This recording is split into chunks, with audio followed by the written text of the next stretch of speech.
Good evening, ladies and gentlemen. It's been a while, I know, since I've done a live stream. As you come in, please hit the like button. I'd really appreciate that.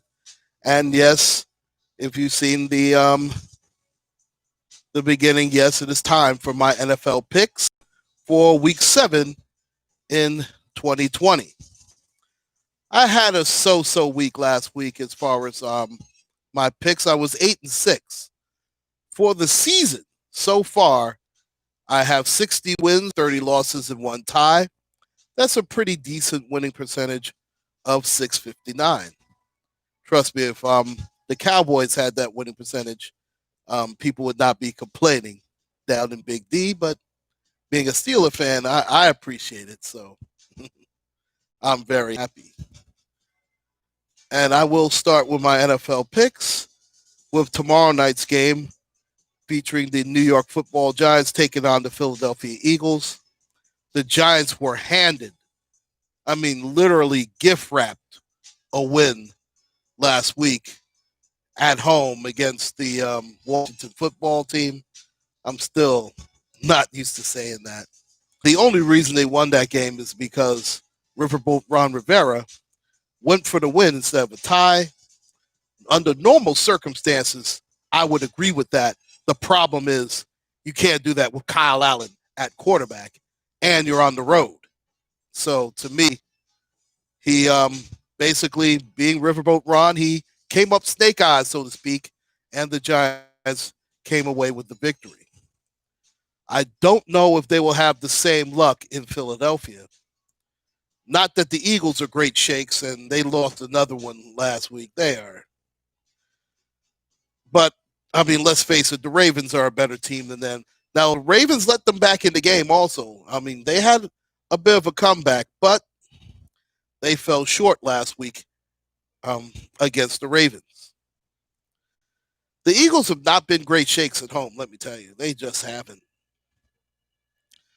And the best thing that could happen to Philadelphia is, luckily, most of the fans are not able to attend. And that's been a great thing for the Eagles. Carson Wentz is so up and down. The sad part is Carson Wentz is still 3 times the quarterback that Daniel Jones is. And Daniel Jones has been downright awful. Then you take away Saquon Barkley, who really wasn't doing much anyway before he got hurt. Listen, the Giants, I don't know, they're just a bad football team. Now, they're not worse than the team that shares MetLife Stadium, but they're pretty bad nevertheless. I would love to say the Giants would be taking home another one so they could win 2 in a row. I just don't see it. They're just not good enough. I see it as Philadelphia 31, Giants 27. And I might be being a bit generous giving the Giants 27 points because that offense just can't score. I mean, if you're only scoring 20 points against the Washington football team, and that team's been dreadful, listen, they'll be hard-pressed to get 27 against the Philadelphia Eagles. Not that the Eagles' defense is great shakes, and their secondary is really hurting. But they still have a halfway decent front seven. Next up, the Carolina Panthers go up against the New Orleans Saints. The Saints came away with a victory last week, while the Carolina Panthers found another way to lose. I tell you, Teddy Bridgewater, I mean, he's been good. He's a steady guy at quarterback, but he hasn't been great. Now, you can say the same about Drew Brees. He has not been great this season. It's been a lot of Alvin Kamara, a lot of Saints defense, and just other guys stepping up to make plays. I mean, Drew Brees has not been great at all this season. You could make a case that they might have been better off with Teddy Bridgewater at quarterback. You can really make that case. When I look at Drew Brees, you definitely see the decline in his arm strength.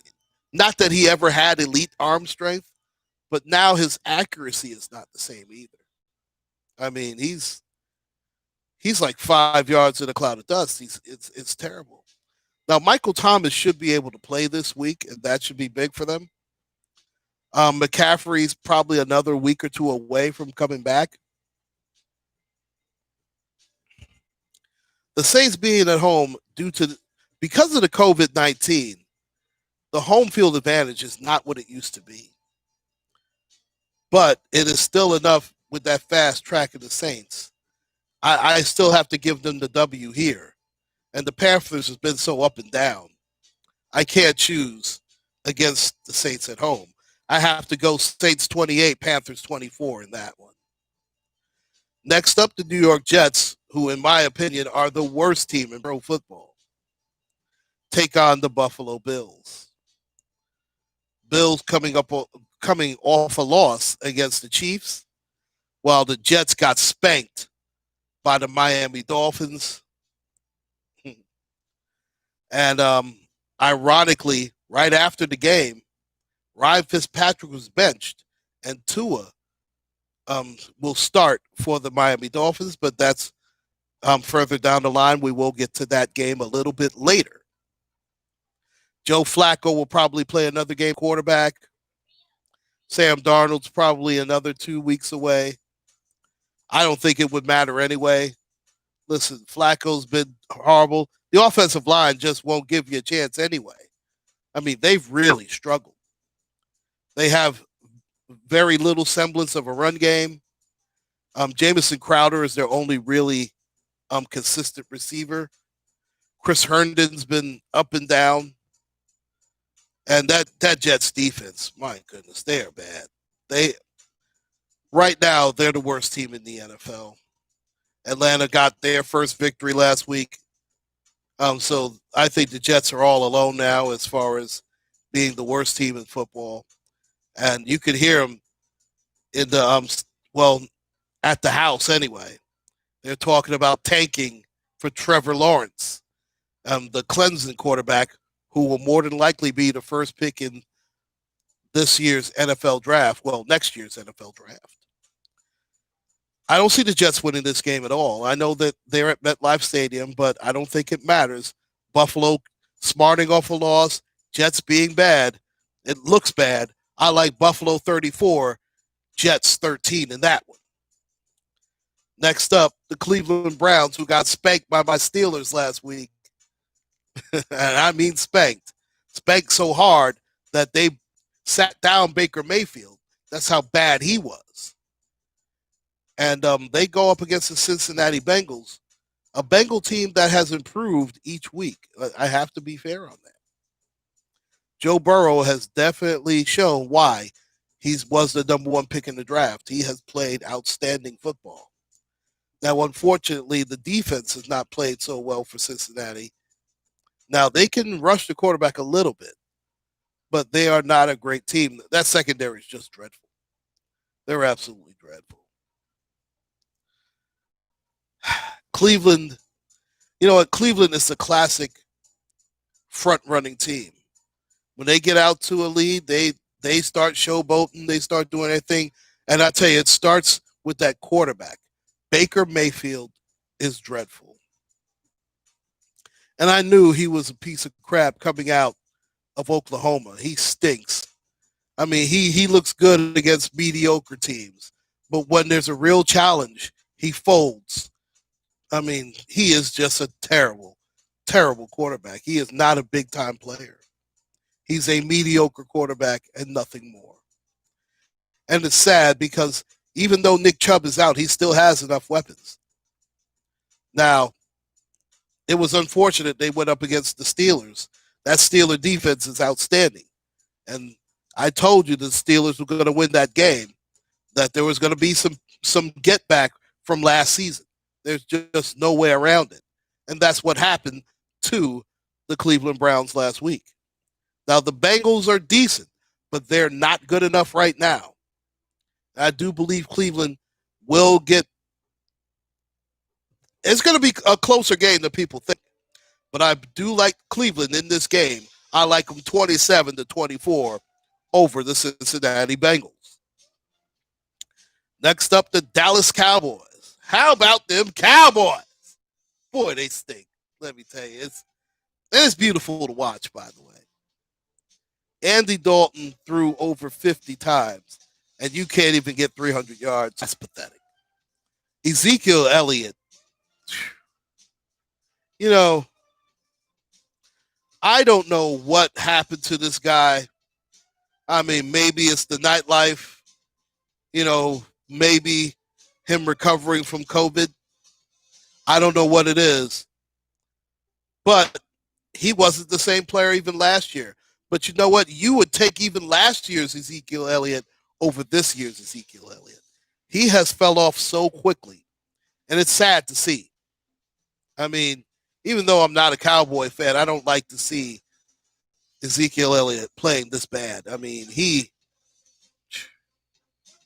awful. That offensive line isn't as good as it used to be. Tyron Smith should quit. I mean, he's been that bad, literally. But as bad as that's been, that defense is dreadful. How do you lose a game where the opposing, and listen, I like Kyler Murray. You can't complete only 9 passes. You can't do it. But they won the football game. That is pathetic. Now, Murray can run, and he scampered for a lot of yards also. But my gosh, 9 passes completed. And then you hear the rumblings about McCarthy. I mean, goodness. That Mike McCarthy has managed to turn Jason Garrett into Vince Lombardi. He really has. Or at the very least, Jimmy Johnson. That's how bad this team is right now. And like I said, as far as talent level, I think Dallas has underperformed more than any other team in the NFL. That being said, they should beat the Washington football team. The Washington football team is pathetic. Kyle Allen is going to get another start. I tell you what, I would not be shocked if Alex Smith comes in if he struggles bad enough. And then we'll see Alex Smith for the rest of the time. I can't trust Washington. It's not that Dallas is any good, but I do believe Dallas will break the snide and they will win this game 24-17. I don't see the Redskins scoring any more than 17 points. I just don't. And Andy Dalton is just, I mean, is he a great quarterback? Absolutely not. Is he a serviceable quarterback? I don't know. I tell you what, after the way he played last week, it looks shaky, but I expect him to play a lot better than he did last week. And I will have to go once again, Cowboys 24, Washington 17. Next up, the Green Bay Packers, who got smoked against Tampa Bay. That was an embarrassing display of football that Aaron Rodgers and friends played that Sunday afternoon. That was dreadful. They go into Houston to take on the Texans. That was a heartbreaking overtime loss against the Tennessee Titans that they had. I would love to pick the Houston Texans in this game. I just can't do it. I can't. Then you're going to have an angry Aaron Rodgers, an angry Packers team. The way they got shellacked last week, they're going to take it out I'm afraid they're going to take it out on Deshaun Watson and that offense. The Texans defense is not what it used to be. J.J. Watt made a couple of plays last week, but that whole team is slowing down. I tell you, I thought they were going to win that game against Tennessee, but Derrick Henry did whatever he wanted. They made Derrick Henry look like Earl Campbell in his prime. I mean, he has more speed. 260 pounds. He ran up and down that field. My gosh. That was pathetic. I don't see Aaron Rodgers throwing 2 picks and no touchdowns again. I don't see it. I like the Packers here, 33-27 over the Texans. Deshaun Watson's going to do all he can to keep him in the game, but it's not going to be enough.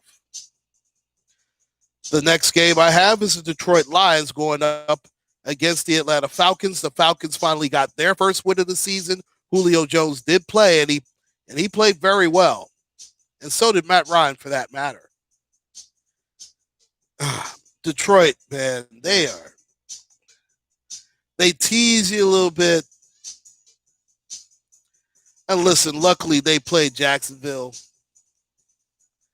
but they're not a great football team. Matt Patricia's going to have to string some wins in a row, or else he could walk the plank. Atlanta's already made their coaching change, and you saw the results. They played their best football of the season. I'm going to do something I said I was not going to do. I'm picking Atlanta at home. I mean, and watch them. They're gonna try their best to mess me up here. But I do believe Detroit is not that good a team, and I think Atlanta's offense is going to be a bit too much, for Detroit's defense, especially that secondary. When you have a healthy Julio Jones and Calvin Ridley, and Todd Gurley has run the ball so much more efficient than I expected him to. I have to go Atlanta 31, Detroit 24 in that particular game. Next up is a game that's near and dear to my heart. The Pittsburgh Steelers are going to go to Tennessee to take on the Titans. Remember, that was the game that was postponed due to the COVID outbreak in Tennessee. Derrick Henry is without question the best running back in pro football. And when I say that, I mean just hand the ball to him and let him do his thing. He's that guy right now, and I don't think it's even close. If you want to say Alvin Kamara, well, he's more of a do-everything, all-purpose running back. But Derrick Henry is a guy who can carry a franchise, and that's what he's doing right now. I mean, that game last week, I mean, he's not the classic power back as in 3 yards in a cloud of dust. This guy hammers you, and he'll give you 5. He'll give you 8. And he has that home run hitting speed. He's that type of guy. And Ryan Tannehill has played much better than I expected him to play. I mean, it seems like he's got a home there in Tennessee, and he's played to the best of his abilities, no question about it. And he's definitely got some weapons at the wide receiver position. That offensive line took a huge hit with Taylor Lewan getting hurt and being out for the season with another torn ACL. That's a devastating loss. When you lose your left tackle and the Pittsburgh Steelers are coming to town, you're going to pay for that. Because right now, the tandem of Bud Dupree and TJ Watt, those are the two best edge rushers in the sport right now. I mean, you can say what you want. And then Cam Hayward and Stephon Tuitt are playing very well. The one thing that hurts the Steelers, and that was the best the Steelers have looked in about 5 years on defense, let me tell you. I've been watching them long enough. That Devin Bush injury, that could be the injury that keeps the Steelers from hoisting up a Lombardi. He's that much of a difference maker because he did everything else in order for those guys to be the good pass rushers that they are. Now, Bush had trouble in covering the tight ends, but he could cover just about everybody else. And, man, his speed made a huge difference on that defense. Now, they're going to only replace him with multiple players. The good thing is the Steelers secondary, after a poor showing 2 weeks ago, they were on point last week. Minkah Fitzpatrick was great. I tell you what, Joe Hayden was good. Steven Nelson is outstanding. If Steven Nelson doesn't make the Pro Bowl this year, they shouldn't have a Pro Bowl. He's been that good. The Steelers, to me, and I'm not just saying this because I'm a Steeler fan, but I'm saying this is because their offense is clicking and their defense is world class and they can get to the quarterback. And the one thing about Kansas City, their offensive line is good, not great.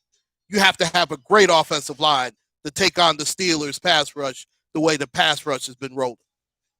The Pittsburgh Steelers, in my opinion, are the only team that can beat the Kansas City Chiefs when healthy. That's all there is to it. And you know what? I have to give Big Ben credit. He has been very efficient. He hasn't been reckless with the football. Now, that goes against his nature for the most part. But I think that year being hurt and being able to look from the sidelines, I think he has a much better clue, so to speak, on how they want the quarterback position to be played right now. Now, there were times where Ben had to be the swashbuckler. He had to throw it down the field several times, but not with this Steeler team. And as great as Derrick Henry is, and he is the best running back in football right now, it is a welcome sight to see the way that James Conner has played and run the football for the Steelers. Now, they've had the running back by committee, but we've seen James Conner get 20-plus carries, and he's done very well with the football. He has run with authority. I wouldn't be shocked if he gets another buck here against this Tennessee defense. Could the Steelers lose this game? Would I be shocked if they lost it? Absolutely not. But this Steeler team is I think this is a special year for the Steelers. I think they're getting number 7 myself. And I'm not just saying that because I'm a Steeler fan. The way this defense is playing, the way the offense has been efficient, right now, the Pittsburgh Steelers are the best team in football. Yeah, I said it. And they're going to prove it again today. And I understand that Tennessee is undefeated too. I love the Steelers here, 27-23 over the Titans in Tennessee. Book it. Next up, I have the Seattle Seahawks going down to Arizona, Glendale, to take on the Arizona Cardinals, who came off. I wouldn't even call it a great victory. It was a decent victory. They did what they had to do. But to be honest, they weren't very impressive, especially Kyler Murray. You can't complete 9 passes in a regular football game. That's ridiculous. Now, a lot of that was because they could run the football at will against the Dallas Cowboys. They will not be able to do that against Seattle. I mean, not that Seattle's defense is great, but it's better than Dallas's. And you have to match Russell Wilson point for point. Russell Wilson right now is the best quarterback in football. Yes, I said it. He's better than Pat Mahomes. He is. He's a better, more fearless leader. He does whatever it takes to win. And you talk about a fit. Now, he doesn't have the arm strength, but he definitely has the accuracy. And he's got his weapons around him. I mean, look at the way DJ Metcalf is playing. Look at Lockett. And look how he incorporates the running backs. And he still will tuck it and run himself, but he doesn't do that half as much as he used to in the past. Arizona's defense is very good. But there's a huge difference between Andy Dalton and Russell Wilson. And I like the Cardinals. And I do believe that they're going to have it close. But I like the Seattle Seahawks here, 27-20 over the Cardinals in this particular game. Next up, we have the Kansas City Chiefs going up against the Denver Broncos. This is a mismatch in the highest of proportions here. Now, the Broncos scored the upset last week against the New England Patriots. And they're at home here against a division rival. But the Chiefs are at another level. They just are. Listen, ask Buffalo how that worked out for them. I understand Kansas City's a different team at home. And I understand that mile high air does things to teams sometimes. But Denver's just not good enough. Now, they did a good job, but even then, listen, it was a bad drop by the receiver and a bad pass by Cam Newton. That's the only reason that they won that football game, Denver. I don't see that happening another week in a row. Now, they got after the quarterback last week, and that's something they hadn't really done over the first few weeks of the season. But if that pass rush rounds into form, they could give the Chiefs fits. But the Chiefs just have too many weapons. They have a running game. Le'Veon Bell is going to see some action, but still, I wouldn't take it out of that young kid's hands right now. The kid from LSU, why take it out of his hands? You have Tyreek Hill, Travis Kelce. They have other speedsters. Listen, the Chiefs are going to run it up against this team. There's just no way around it. I like Kansas City here big, 38-20 over the Denver Broncos. Now, Drew Lock's okay, but he threw a lot of picks. You're not going to be able to do what you did last week, Drew Lock. Listen, you threw 2 or more picks. This could be a 45 point instead of 38 points. That's how bad it could get with this team. Next up, I have the Jacksonville Jaguars going up against the LA Chargers. The Chargers with Herbert has played significantly well. I hate the way they did Tyrod Taylor, but we knew it was inevitable that this kid was going to play. Eckler is very good running back, no question about it. They have all the weapons. Keenan Allen, Mike Williams. The tight end is decent when he's healthy. That defense has somewhat underachieved. It's time for the real Derwin James to stand up, because that secondary has not played as well as it used to. It's also time for Casey Hayward to stand up as well. Now, I do believe that Gardner Minshew, he can score some points, no question about it. You know what? They're good enough to stay in games, but they're not good enough to finish the job. And that's a huge problem. That team will always be like a 5-11, 6-10 type team because of the lack of talent. And to be quite frankly, their defense is just not good enough. Their defense always puts them in a hole. And Minshew only can do but so much. I mean, he's a decent quarterback, but he's not going to be a guy who can carry a team and put you over the top. He's just not that guy. Now, this is going to be a close game, but I like the LA Chargers 30-27 over Jacksonville in that one.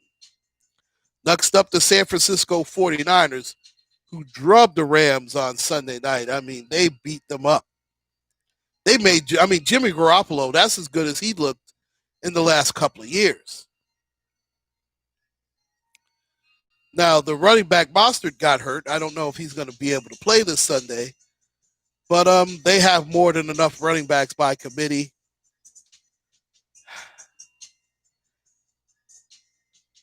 Now, they take on the New England Patriots in Foxborough. Cam Newton did not play well last week. And Cam Newton really, outside of the first game or so, he really hasn't looked like Cam Newton.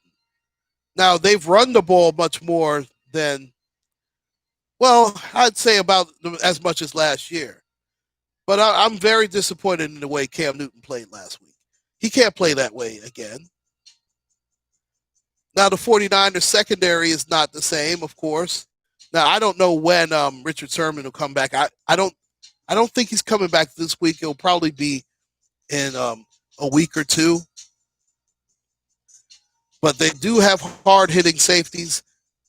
Man. I would love to pick the 49ers here, but I just can't pick them in Foxborough. And I think that because of the way the Patriots lost last week, that they're going to come back with a vengeance. I like them 28-21 over San Francisco. Next up is the Sunday night game where the Tampa Bay Buccaneers take on the Los Angeles Raiders. I just told my age on that one. Take on the Las Vegas Raiders. The Raiders have played much better than a lot of people thought they would. Tampa Bay has been up and down. Just when you think Tampa Bay has it figured out, and they beat up on Aaron Rodgers and the Packers last week, especially in Ndamukong Suh. I mean, the Ndamukong Suh looked like he was with Detroit. That's how dominant he was on Sunday. But these guys never play good back-to-back games. I mean, Brady looked good last week. You think he's going to look good this week? He's up and down now. This is not the Tom Brady of 2014. He's not. Now, Rob Gronkowski turned back the clock a little bit, but you can't rely on him. Now, their receivers you definitely can rely on, but I can't rely on this defense. Now, they can get to the quarterback, but I like the Raiders' offense. You see what they did 2 weeks ago against Kansas City. And you know I don't like John Gruden, but I have to give John Gruden his props. He has done a remarkable job with this Raider team. I mean, there's no question about it. A lot of people are going to pick the Buccaneers on this one. I'm not one of those guys. I like the Las Vegas Raiders at home, 31-23 against Tampa Bay. And next up, and finally, is the Monday night game where the Chicago Bears take on the LA Rams. Nick Foles has played pretty well, and I expect that. Jared Goff, that was a ridiculous game they lost. They looked dreadful against the 49ers. I understand they're a division rival, but there's no way that depleted 49er team should be beating up on the Rams. This is going to come down to a mano-a-mano match between Aaron Donald, and I understand that they don't obviously go up against each other, but it's which defensive player plays better. Will it be Aaron Donald or will it be Khalil Mack? It comes down to those two guys. As much as I love Khalil Mack, who played much better against Tampa Bay, he was so last week. Aaron Donald, this is a gut check game for the Rams, and I don't think Aaron Donald's going to let them lose 2 games in a row the way that they lost last week. I don't see it, especially even though I understand that due to COVID, the home field advantage is not the same, but I do like the Rams on that track over the Chicago Bears. Now, it's going to be slight. I like the Rams 28-24. Would I be shocked if the Bears won this game? Absolutely not. But I do not believe that Aaron Donald will let this team lose. And he's going to have to put that team on his back. And those are my picks for Week 7 in 2020. This is Uncle Claude signing out, ladies and gentlemen. But before I do that, as you see, my man hooked me up once again, ladies and gentlemen. So please make sure to check out my people at urbanvendor.com//eBay. He'll definitely hook you up with the gear, no question about it. He hooked me up with this Avengers joint. He got me the hat. Now, the face I can't help you with. That's just beautiful genetics. I'm just saying. I'm just kidding, ladies and gentlemen. But please check him out. Like I said, urbanvendor.com//eBay. Uncle Claude signing out, ladies and gentlemen. Please like, share, and subscribe. Take care, and God bless.